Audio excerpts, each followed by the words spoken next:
Hi, everybody, and welcome to today's session of the Spectral Geometry in the Clouds seminar. Before starting the seminar, let me first announce that next week we will have a slightly extended seminar starting half an hour earlier and ending half an hour later, as we will have three talks by early career researchers in spectral geometry as part of our Trimestrial Young Researchers in Spectral Geometry seminar. So today we have the pleasure of having Nalini Anantaraman from Strasbourg, who will talk to us about quantum ergodicity on graphs from spectral to spatial delocalization. So Nalini, the floor is yours, and thank you very much. Thank you very much for the invitation. So today I'm going to talk about results related to delocalization of eigenfunctions for Schrödinger operators on large graphs. And more particularly, I'll be speaking about a form of delocalization that we call quantum ergodicity. And maybe some of you have already heard me give some talks about this subject. So for those, maybe the main new message in the talk today is that the things that we knew how to do for discrete Schrödinger operators and discrete graphs are also true for quantum graphs. So that's going to be the main new thing compared to previous results. And our motivation was that some people think that quantum graphs are actually more real, more physical objects than discrete graphs. So we were curious to know if the results we had in the discrete case were also true for quantum graphs.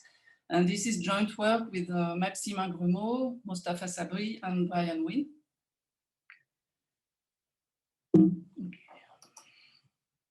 So first, because I already used the word delocalization, I should maybe say what it means. So it means several things, but maybe the first thing it means is that it's supposed to mean the opposite of localization. And here I recall that for discrete Schrödinger operators on infinite graphs, there are several notions of localization of eigenfunctions. So usually when people speak of spectral localization, then they mean that the operator has pure point spectrum in some interval I, which means that the eigenfunctions are in L2, and so they are supposed to decay. But the people are even happier if there is some exponential decay, in which case they speak about exponential localization. And there is also a dynamical version of localization, which is that it's supposed to mean that if you start with a wave packet with a given energy, and if it's like completely supported or rapidly decaying and you evolve it under the quantum evolution, it's not going to move it's not going to move too much when under the quantum evolution. And now delocalization is supposed to mean the opposite of the previous notions. So for instance, we would like to speak of spectral delocalization if the operator has continuous spectrum, and ideally purely absolutely continuous spectrum in some interval I. There is a dynamical notion associated, which has been studied by some people, which is that it's called ballistic transport. It means that if you have a wave packet with a given energy and you evolve it by the dynamics, you should see it moving from its original position. And there should also be maybe a notion of spatial delocalization, which should mean that the eigenfunctions are more or less uniformly distributed. But the problem is that if we are in a region, in an interval with a continuous spectrum, there are no eigenfunctions in the usual sense. So it's already not clear what we should look for when we mean delocalization of eigenfunctions. And probably there is still work to do to find various definitions. Here today, what we are going to do when we look for spatial delocalization, we are going to look at a sequence of growing boxes or finite graphs, GN, that approximate our original infinite system in some sense. And we would like to know if for finite but large n, the eigenfunctions on the finite graph Gn are delocalized in some sense. And more precisely, so we will always look at finite graphs with the self-adjoint Schrödinger operators, but the size of the graph, so the number of vertices, is going to go to infinity. And we are going to look at the eigenfunctions of the Schrödinger operator. For every eigenfunction, when we take the modulus square of the eigenfunctions, it defines the probability measure on the graph. And the general question, and which is still vague, is to know if this measure is, does it occupy the whole graph, or is it close to the uniform measure, or is it on the opposite, does it sit in a small part of the graph? And in the literature, there are various ways to measure this. So some notions are borrowed from random matrix theory, and some notions are borrowed from more from microlocal analysis, let's say. So suppose we want to compare the probability measure that puts a weight phi j of x squared on each point x with the uniform measure. One way to compare this, which is often used in random matrix theories, to look at the L infinity norms. And if this measure was exactly the uniform measure, then the L infinity norm should be of order 1 over square root of n. So this is a way of measuring the uniformity of the measure. One can do something similar with LP norms. And now there are also two different notions that are more borrowed from what people do in microlocal analysis. So there is a notion that we can call scaring. Is it possible for this measure to be supported, or to put a large mass on a small set, on a small subset of the graph? And we could also look for some kind of some notion that we call quantum periodicity. So suppose that we have a test function defined on the graph. So let's call it A. Is it true that the average of A with respect to the probability measure phi j of x squared is close to the uniform average? And it's mostly this notion that we are to discuss today. So I'm going first to recall the original work that I did with Etienne Lemasson, like around 2013. Later, so this was for discrete regular graphs, for the Laplacian on discrete regular graphs. Later on, with Mostafa Sabri, we adapted the result and were able to deal with non-regular graphs, but still discrete. And more recently, with Maxime, Mostafa, and Brian, we wanted to adapt we wanted to know if what had been done in a discrete case was also true for quantum graphs. So first, I'm going to spend time stating the results, and maybe it's already going to take time because if you see them for the first time, they are maybe not so easy to interpret. Then I would like to give some concrete, so the result is going to be quite abstract, so then I need to give examples of graphs where the result applies. Then I'll see, it's the first time I give this talk, so I'll see how much time I have left at this point, but I would like only maybe to say one short thing about the proof, because I would like to have time, if possible, to spend more time on the definition of Benjamini-Schramm convergence of graphs. And because one thing that we did with this co-author is to define, so this notion already existed for discrete graphs, but we adapted it for quantum graphs. So maybe I would like to have time to discuss this. So let me first deal with the first work that we did with Etienne Lemasson on this subject. It was for discrete regular graphs. So regular means that each point has the same number of vertices, and this number is often denoted by q plus 1. And we looked at the Laplacian, so it acts on functions on the vertices. The Laplacian of f at a point x is the sum over all neighbors of x of f of y minus f of x. But if the graph is regular, the Laplacian is the same as the adjacency matrix minus q plus 1 identity. So in this case, there is only the Laplacian and the adjacency matrix are more or less the same. And note that in this case, we are dealing with bounded operators. So the valency of the graph is bounded, so is fixed. So the spectrum stays in a bounded interval. But if we want to think of the situation as a kind of semi-classical limit, so it's not the eigenvalue that goes to infinity, it's the size of the graph. So we are going to let the size of the graph go to infinity, as I said. And we made some geometric assumptions on the graph. So this assumption will hold throughout the talk. We will assume that the graphs have few short cycles. So it will mean that if we fit for any L, the number of cycles in the graph is negligible compared to n, so to the size of the graph. Another way of putting this is that if I choose a point at a vertex uniformly at random in the graph, and if I look at a ball of radius L around this vertex, almost always I will see no cycles, so I will see a tree. And this corresponds to, it can be rephrased by saying that the sequence of graphs converges to a tree in the sense of Benjamin-Ishram.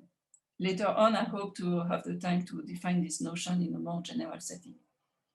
But it's known that this notion already implies the convergence of the empirical spectral measure, namely for any interval I, if I count the number of eigenvalues of the adjacency matrix in I and divide by n, this has a limit which is completely explicit, which I didn't write it, but it's related to the spectral measure of the infinite regular tree.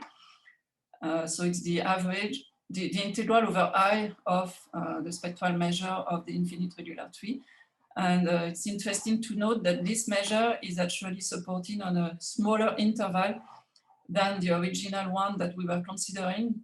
So it means that most of the eigenvalues are actually in a much smaller interval than minus q plus 1, q plus 1.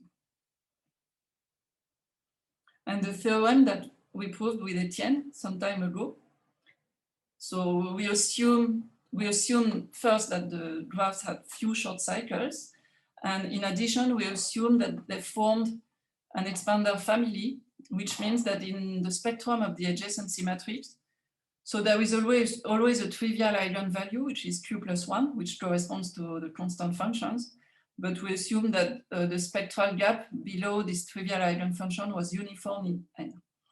And we obtained the result here that we call quantum ergodicity, because it's in some sense, it's reminiscent of the quantum ergodicity or Schnirelmann theorem on manifolds, except that instead of working in the high frequency limit, we work in the limit where the number of vertices goes to infinity.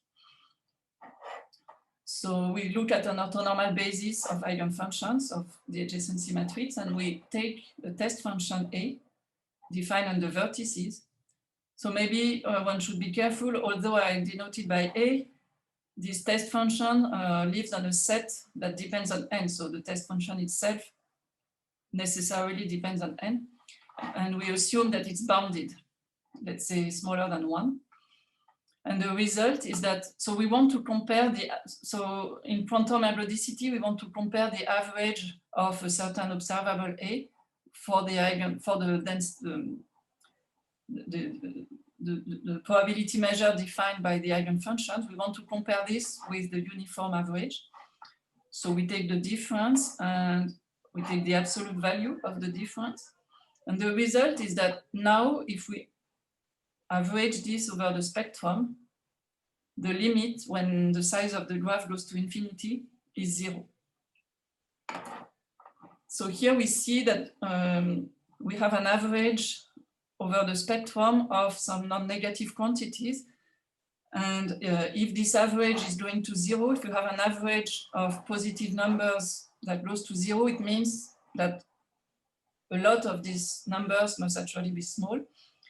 And so another way of rephrasing the result is that if I'm given any epsilon positive, if I'm counting the proportion of eigenfunctions for which the average of A deviates from the uniform average from epsilon, this proportion goes to 0. So in other words, it says that if I take an observable that I find interesting, then for most eigenfunctions, the average of this observable is going to be close to the uniform average. So it's saying that the probability measure phi I of h square is in some sense close to the uniform average, but the distance for which I'm measuring, the distance that I'm using to measure the proximity of these two probability measures is quite weak because I'm just using one observable. Okay, it's not, for instance, I'm not comparing the two probability measures in, how is it called? In total variation. I'm just testing a finite number of observables here. But for instance, we could think of A, for instance, we could take A to be an indicator function supported on 1/2 of the vertices. And the result will tell me that for most of the eigenfunctions, the weight on these vertices is close to 1/2. Don't hesitate to ask questions, by the way. I would like to compare also to something that has been done a little before by Brutz and Lindenstrauss under similar assumptions, but they were not assuming that the graphs were expanders. So what they proved, assuming that the graphs have few cycles of lengths comparable to log n, they prove something that is more, maybe more related to what is called scaring in quantum chaos. They prove that if I have a subset of the vertices on which, and if I have an eigenfunction that puts a weight epsilon on this subset B, then the subset B cannot be too small. It must be, its cardinality must be at least n to the delta. So this is saying in a different way that it's not possible for the eigenfunctions to put weight on a small set. Contrarily to the previous result, this is true for all eigenfunctions. Okay. And they also proved some upper bound on the L-infinity norm, so it goes to 0 at some logarithmic rate. And I think the power here was improved by Etienne Lemasson and Mostafa Sabri, if I'm not mistaken. Also an important remark to make, maybe not for this audience, but so this is a deterministic statement. So the sequence of graphs that I'm considering is any deterministic sequence satisfying the geometric assumptions that I gave. So for instance, the statement applies to certain famous sequence of Cayley graphs for which it has been proven that they are expanders, and it's known that they have few short cycles. The statement also applies to random graphs, because it's known that if I take a regular graph at random among all graphs having n vertices, it's known that with probability going to 1, our assumptions, our geometric assumptions are satisfied. So our assumptions are generic in some sense. So our statement also applies to random graphs, but for random graphs, there are much more powerful techniques. So I'm going to, so if you're ready to accept statements that are only true for random graphs, you can actually go much further. So it has been proven by Bauer, Schmidt, Wang, and Yao, for instance, that with large probability on the choice of the graphs, then all eigenfunctions have an L-infinity norm, which is like 1 over square root of n times some logarithmic factor. There is a question, yes? Yeah, can I, if I may ask, so the previous deterministic results were based on few few short cycles,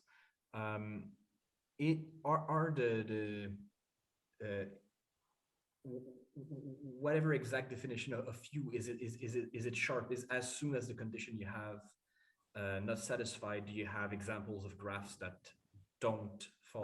No, actually, we currently we are discussing this with students of Nikhil Srivastava, who is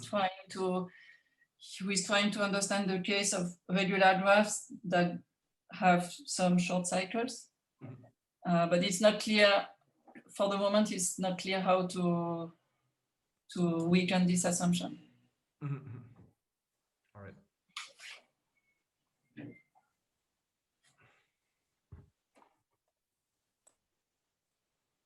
Okay, so back to random graphs. So with large, if you are ready to throw a small number of graphs, it's known that the eigenfunctions have a very quick decay of the L infinity norm. And it's also known that they satisfy what they call probabilistic quantum unique periodicity, namely for all eigenfunctions, if you pick an observable A, so the setting is similar in the sense that you still have to fix one or a finite number of observables A. And then with large probability on the choice of the graph, then for all eigenfunctions, the average is close to the uniform average with a very good remainder term. And the point is that the graphs that you have to throw away depend on the choice of the observable, okay? And actually here on this slide is written that the result holds for degree, which is incredibly large, but a few months ago, Wang and Yao proved that it's actually true for as soon as the degree is at least 3. So what I should have removed this first assumption.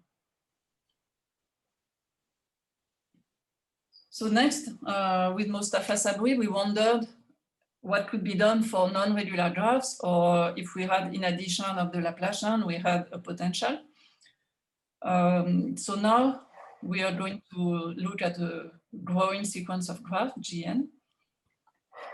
But there is going to be a potential, so a function on the vertices, and because the set of vertices is already denoted by the letter V, I will always have to use some slightly unconventional notation for the potential. So the potentials will be either the letter U or W. And we will look at a discrete Schrödinger operator, so the adjacency matrix plus the potential. And actually, we could even put some weights for the general abstract statement. We could even put some weights in the adjacency matrix. And after we finished our investigation, the outcome was the following. So it's an abstract statement. As I said, we will need to find examples where it applies. But what we did, so the assumptions are as follows. We assume that our sequence of graphs endowed with the potentials UN have a limit, and in the sense of Benjamin-Ishram, which is also called a local weight limit. So by definition of this convergence, the limit, even though the sequence is a deterministic sequence, by definition of this conversion, the limit that you get is a random rooted graph with a random potential. The case of regular graphs is a bit special because in this case, the limit is deterministic, but in general, the limit that you get is a random graph with a random potential. And note that the Benjamin-Ishram convergence in general always implies that there is a convergence of the empirical spectral measures. And we again assume a few short cycles. So the limit to which the graphs converge is actually a random rooted tree. Yes? No, I don't know if it's a question. So actually the limit, the graphs are, is there a question? Or? I don't know. So the graphs converge to a tree. They have few short cycles. And what we discovered that in general, for a general sequence of graphs, the assumptions that seems relevant to make is that the limiting random Schrödinger operator in some interval I has purely absolutely continuous spectrum. Actually, we need even some stronger assumption, but I'm not going to write it. We need to bound the moments of the green function near the real axis. So it's even stronger than assuming purely absolutely continuous spectrum, but let me remain vague about this. And finally, we again assume that there are standard graphs. And in the next slide, I will give the result, but maybe a comment. As was already said, so the assumption that there is purely absolutely continuous spectrum in some interval in the limits seems reasonable, because if we want to exhibit some form of delocalization, it's not unreasonable to assume that the limiting infinite object has spectral delocalization. And actually the result that we are going to prove is that if we have a sequence of graph that converges to an infinite tree with some purely absolutely continuous spectrum, then there is a quantum ergodicity statement for the finite approximations of the graph. So this assumption of absolutely continuous spectrum seems reasonable. The assumption on few short cycles is, it would be really interesting to remove it. So for the moment, we haven't worked a lot on it, but there is starting to be some activity around this. So the point is that when we want to study the propagator, the cycle, the NME, and I'm going to explain a bit later, but the NME are the interferences, and the cycles are really a nuisance, because when we want to study the propagator, the quantum propagator, the cycles allow the wave packets to come back very easily where they started, and this is a source of complication, if you want. And now the statement is as follows. So it's a general abstract statement. Assume we have a sequence of graphs with potentials satisfying the previous assumption. And we're going to restrict our attention to eigenvalues in the interval I, where we assume that there is absolutely continuous spectrum. Again, we fixed one observable, which is bounded. And now we're in the final statement, we are going to compare the average of this observable A with respect to the eigenfunctions with another average. And what appears here is the average of A for a certain measure living on the vertices. And this measure actually in general is not the uniform measure. So first, in general, it depends on the energy at which we are working. So previously for the regular graphs, it didn't appear, but in general, it's going to depend on lambda j or on the energy. And it's not unreasonable, because we are taking a semi-classical limit where lambda is not going to infinity. So it's not unreasonable that the limiting measure still depends on the energy level at which we are working. So this is okay. And so here is the expression of this measure mu. And you see, well, maybe I can go to the next. Okay, I will go to this slide. So the measure mu here, actually it involves the green function on the universal cover of the graph Gn. So it still depends on n, which means that the statement is not maybe completely easy to understand in this form. Again, in the case of regular graphs, so again, this is the green function on the universal cover of the graph. If the graph is regular, it has the universal cover is the regular tree. So the measure here is actually just the uniform measure, and it doesn't depend on n, except for the weight 1 over n. So again, the regular case is a bit special, because each point has the same local geometry, and the measure that you see here doesn't depend on the point.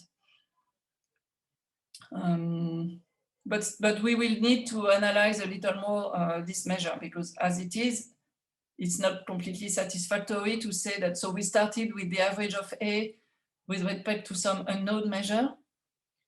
And we compare it to the average of A with respect to another unknown measure. So we cannot stop here, I guess. So actually, what we can prove is that this measure here, although it's not uniform, is in some sense, it doesn't vary too much. So it's bounded above and below.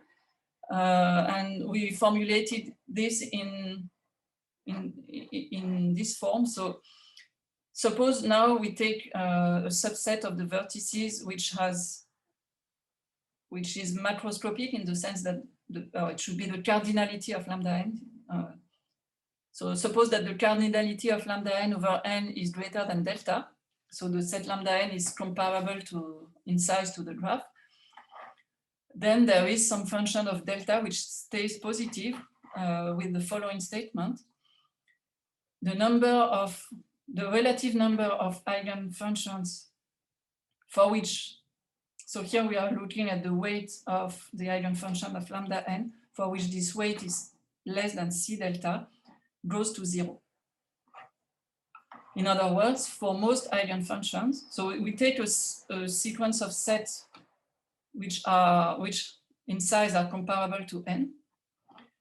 Then for most eigenfunctions, the weight of the eigenfunction of lambda n is greater than some positive quantity, c delta. If the graphs are regular, this c delta is just delta, because the measure is close to uniform. Here it's slightly more complicated, but we have this statement. So it's still, in some sense, a delocalization statement. Okay. I think that's okay. Now I want to move to quantum graphs. So what is a quantum graph? So we start with a combinatorial graph. So it has vertices and edges. But in addition, the edges are really one-dimensional segments. So each edge has a length. So there is a map L, capital L, which gives the length of each edge. And on each edge, there is a potential function. Here is denoted by W. And at each vertex, we need to put some boundary conditions. And we are going to consider boundary conditions that are called, I think they are called delta conditions. They are given by coupling constant alpha. And now the Schrödinger operators we are considering are really Schrödinger operators on the segments, so on the edges. So minus psi, minus the second derivative of psi plus psi times the potential. And we need to impose some boundary condition to make it a self-adjoint operator. So here in our paper with Maxime, Mostafa, and Brian, we ask that the functions are continuous at the vertices and that the sum of derivatives at the vertex is alpha times f of v. For alpha equal to 0, it's just the Kirchhoff boundary conditions, but we are able to deal with more general delta conditions. And in a nutshell, the result is the same. The quantum halodicity result is the same, but the proof is, there are large parts of the proof which are different, but the outcome is that once we understood how to modify certain parts of the proof, the general result is the same. So maybe let me show it again. So maybe the main difference is that here, of course, when we average over the vertices, it's no longer a sum over vertices, but it's an integral over over the segments, over the edges of the graph.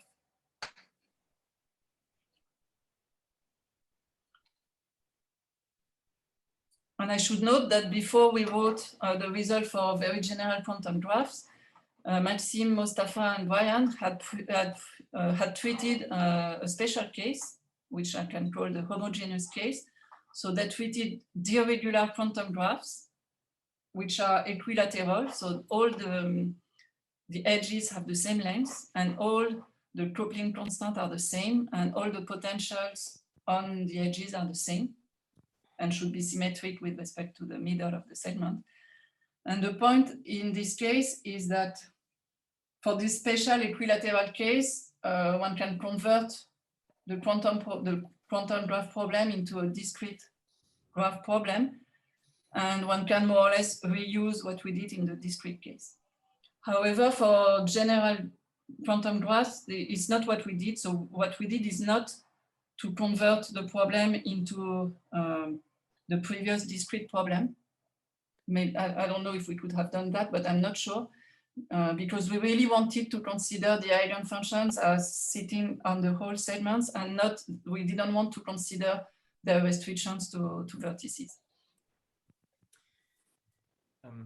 Yes? I have a question again. So this assumption about AC spectrum of the limit, I agree with you that it seems like a natural assumption on the limit object, but I was wondering how generic is this assumption? Is this something that will happen to most? So I will give some examples. In general, it's difficult to prove the existence of absolutely continuous spectrum. And in particular, we don't only need existence of absolutely continuous spectrum. We need really a whole interval containing purely absolutely continuous spectrum. We need pure absolutely continuous spectrum. So it's not easy to check. And I will give examples where we know that the assumptions are true. But there are not so many examples actually. Okay, so you even have to avoid, say bounded embedded eigenvalues and. Yes. Okay. Well, if the mix, like there are many, actually there are quite a lot of examples where people know how to prove the existence of absolutely continuous spectrum, but inside this spectrum there is also a dense subset of point spectrum. There is also a dense point spectrum, and for us, in that case, we don't know how to deal with that. Okay. Okay. Thanks. So let me review what was done before for quantum graphs. So first, for an important remark is that for quantum graphs, the Schrödinger operators that we are dealing with, they are not bounded operators. So maybe this is the source of many differences of our paper with the previous discrete papers. So we are dealing with unbounded operators.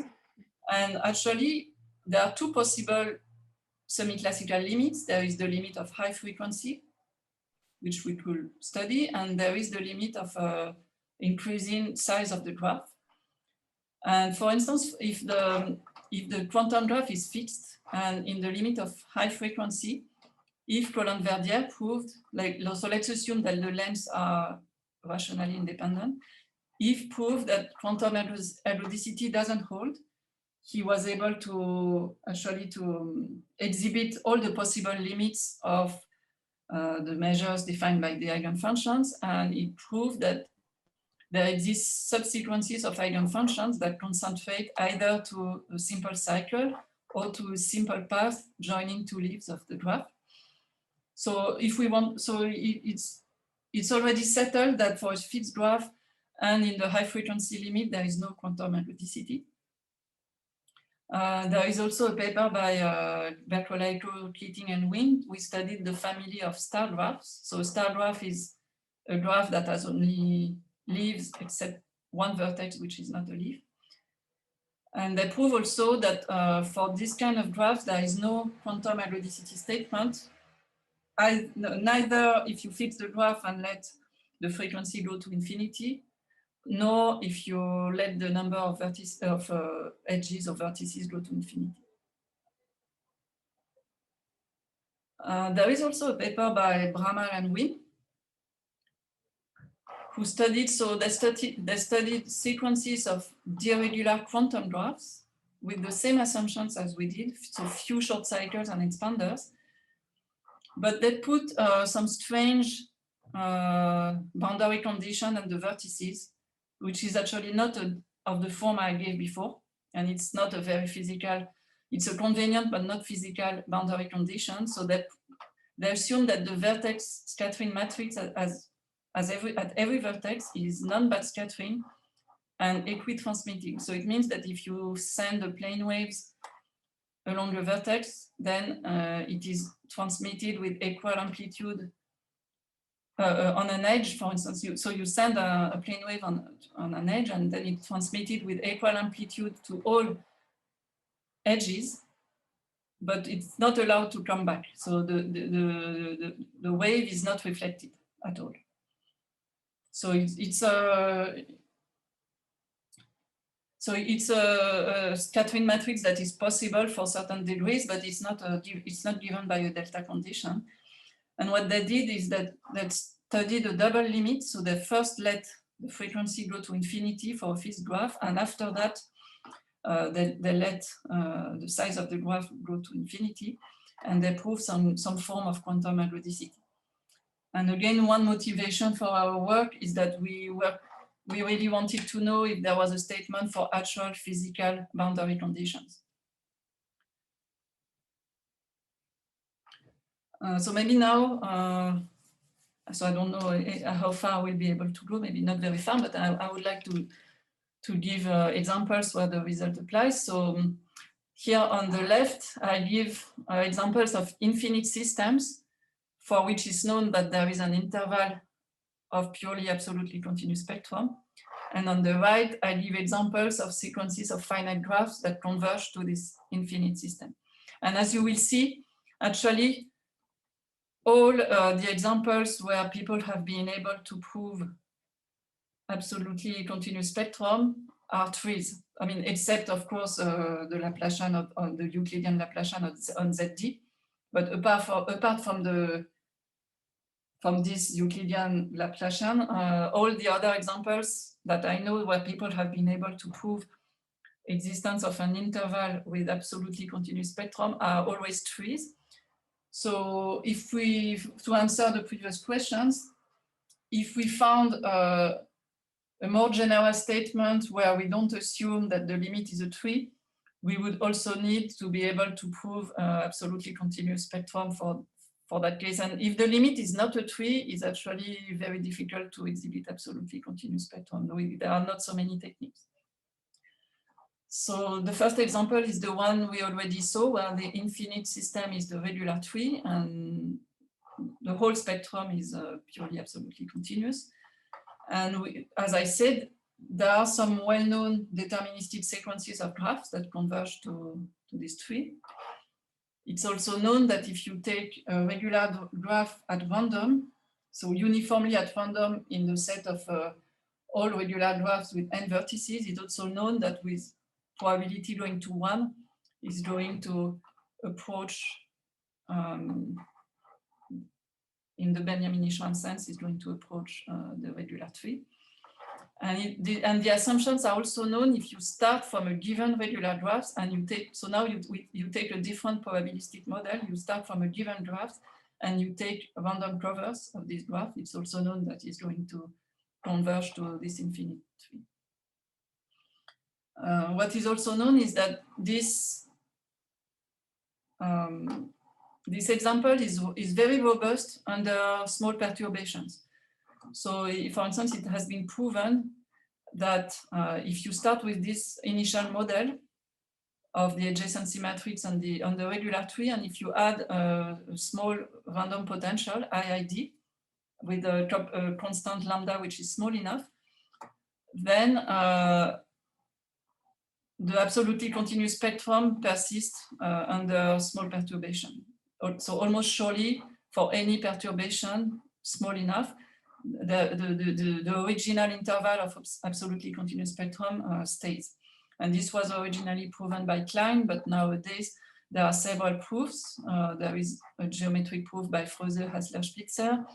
We are actually referring more to results by Keller, Lenz, Barzel, because we need more than absolutely continuous spectrum, and this is what they prove some stronger results on the green function.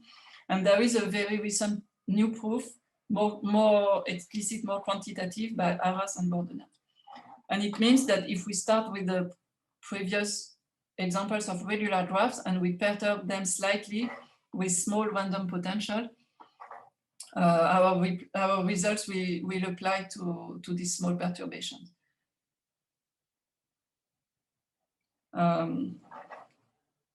Another example, which is a generalization of the previous one, is again, we start with a given graph. So now the graph G is not necessarily regular. We start with any finite graph and we take its universal cover.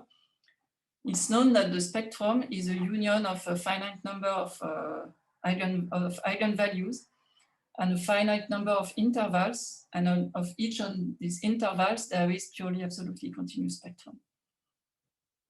So this is the infinite system. And now if we take a random cover of the graph G with large probability, it will satisfy the assumptions of our theorem. And there are again results saying that this examples is very robust under small perturbations. So we could start from these examples and perturb it by a random potential, but we could also, instead of perturbing by a random potential, we can also add random weights on the edges, for instance, and the purely absolutely continuous spectrum would persist.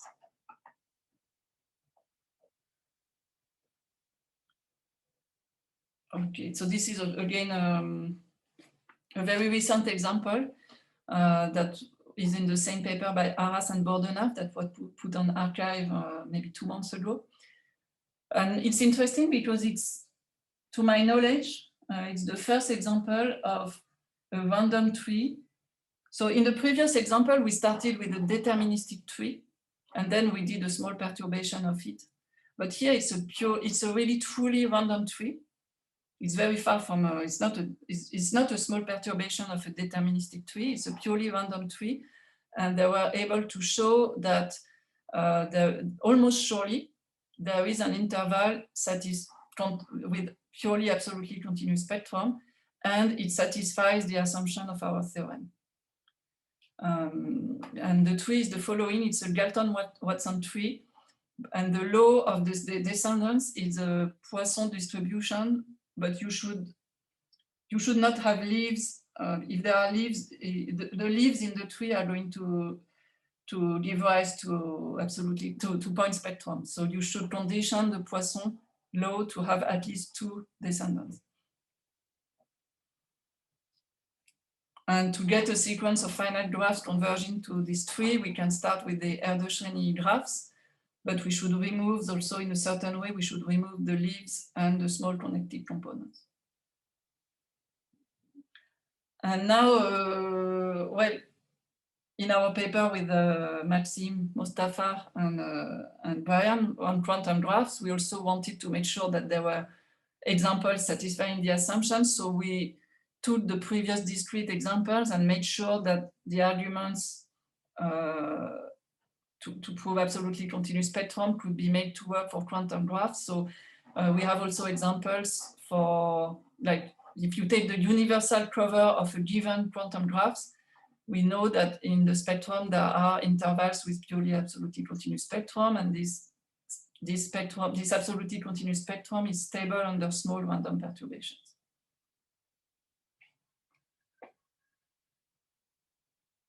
So we have examples, maybe not that many, but maybe thanks to the results of Arras and Bordenave, there is an example which is not a perturbation of a deterministic tree. Okay, let's see, I have 10 more minutes. About the proof, I'm just going to say one thing because anyway the proof is very long. When we prove the result, for those who know the Schnirelmann theorem, we want to use, in some sense, the propagator of the wave equation, or some variant of the propagator. Actually, we don't use the wave equation, but we want to use the quantum dynamics. And to understand the propagator, as always, our enemy are the interferences. Maybe they are not the physical enemy, but they are mathematical enemy, because when we have interferences, we have to sum a large number of complex numbers, and it's very difficult to know if the interferences are going to be constructive or destructive. And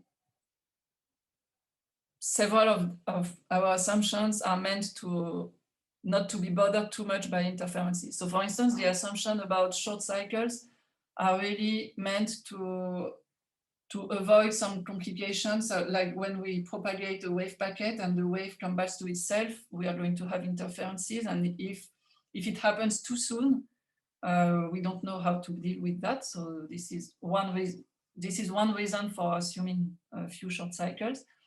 And in the case of quantum graphs, the backscattering is also a source of problems because it's also going to be a source of interferences. So if we have a boundary condition at the vertices that allows for backscattering, it's going to be a problem. And actually, it's really the reason why Bramall and Wynne put this maybe a bit strange non-backscattering condition at the vertices. It was to simplify the quantum dynamics, to get rid of certain interferences coming from backscattering. But as I said, we wanted for instance, to be able to work with Kirchhoff boundary conditions, for instance, when there is backscattering. And just if there is one thing I want to say about the proof is that both in the discrete and the quantum case, we found a formula that allows to convert eigenfunctions of a Schrödinger operator into eigenfunctions of a discrete non-backscattering matrix, which is indexed by the set of directed edges. So we started with a Schrödinger operator that was defined before, so defined on the graph, but we found a formula that allows to convert its eigenfunctions into eigenfunctions of a new operator. This operator acts on L2 of the directed edges, and the new eigenfunctions are eigenfunctions. So I didn't write the formula of the operator because it's maybe a bit technical, but the operator has exactly the property that the matrix elements giving you the transition between an edge and other edges has no backscattering component. And these formulas that we have, they work well near the absolutely continuous spectrum. Actually, in the formula, there is a term involving the green function of the universal cover, and this term will explode if we are near the point spectrum. So this is a place where we use that we are near the absolutely continuous spectrum. So in the paper by Bramall and Wynne, the matrix in question was the scattering matrix. So it was both unitary and non-backscattering. But what we realized is that the unitarity is not, I mean, it's useful, but we are ready to sacrifice it. And what is really useful is the property to be non-backscattering. So what we use in the general case is not to describe the propagator in terms of a discrete operator. We don't use the scattering matrices. We really have this new construction, which is a bit strange maybe, but we don't use the scattering matrix. It is only in the case treated by Bramall and Wynne that the two constructions coincide.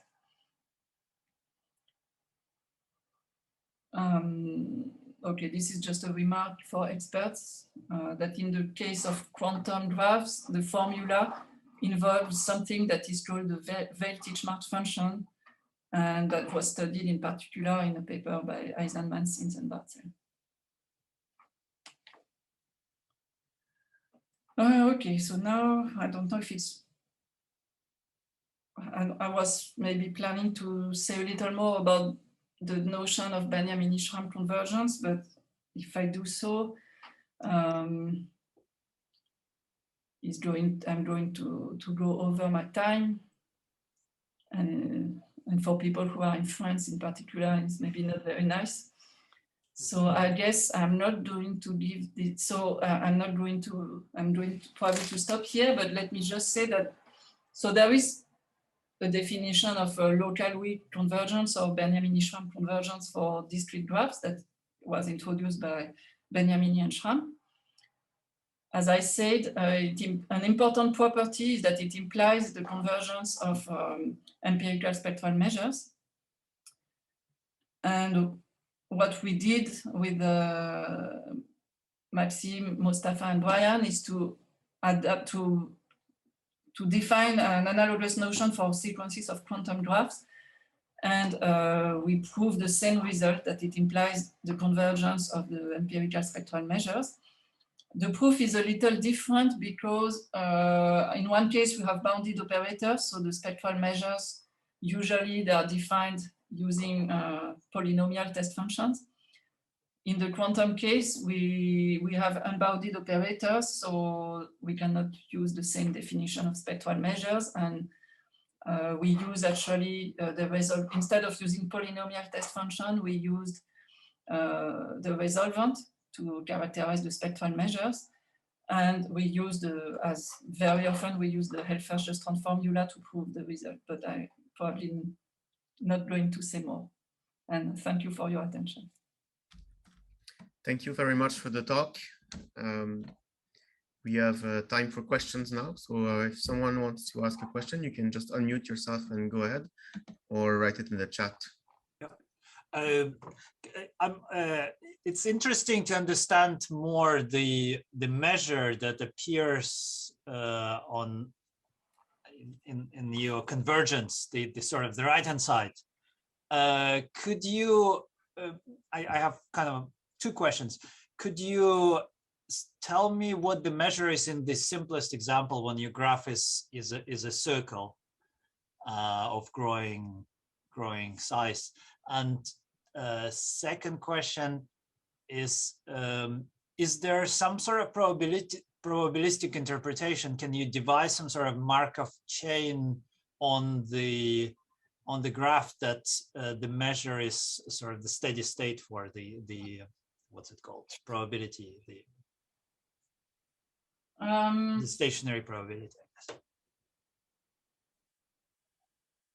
Okay, so yeah, I should have maybe made the exercise to write the measure for the circle, or for even so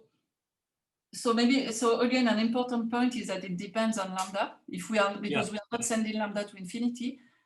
And for instance, so okay, let me write again how it looks like. So and strictly speaking, for the circle, they are not expanders, so it's possible, maybe the result still applies, but with a different argument, I would say. But let's say in the equilateral case, like treated by like if you take, so yeah, to compute the measure, you should compute the green function of the universal cover. So the green function of a quantum graph, which would be just an infinite line, but with with the vertices at the integer, and you would put. It should be uniform, right? It doesn't depend on x, right? So it should be uniform independently of lambda. It feels like. Not even sure, because. So maybe for Kirchhoff, it's the case. Yeah, maybe for Kirchhoff condition. So you take a circle with only one vertex or two vertices, or circle with lots of vertices. Lots of vertices. Then you unwrap it. It's a line, but it's a line. It doesn't matter where you measure the green. Yeah, so I think function, right? So it should be uniform. If you put Kirchhoff conditions, it's uniform. But if you put other coupling constant, I don't think it's going to be uniform. Because the universal cover will be a line with the vertices at the integer, but there will be complete coupling constants at the integer that are not zero. And so I think if you change the coupling constant, is going to depend on lambda, if I'm not mistaken. For Kirchhoff, it's going to be uniform.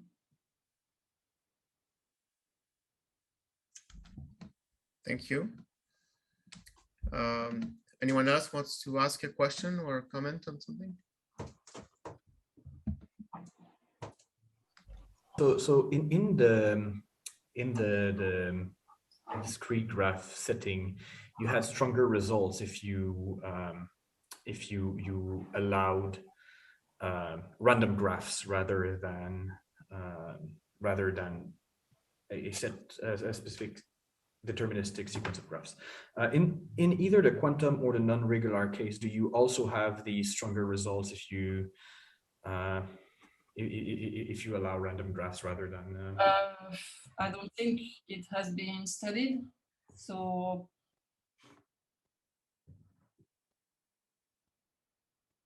yeah, I mean, even for random regular graphs, it's very recent work. So I don't think for more general models, they know so much about the eigenfunctions and the spectral statistics and things like that. Okay. I mean, the general philosophy, of course, is that if you're ready to throw away some small parts of the graphs, it should be better. But how much better? I don't think it's not. Yeah, I mean, I guess this goes along with my question for the genericity of the absolutely continuous spectrum, because it kind of goes in the same. Thank you. Was that the end of your question, Jean? Yeah. Okay. Does anyone else want to say something? If not, let's thank our speaker again. Thank you very much for this nice talk.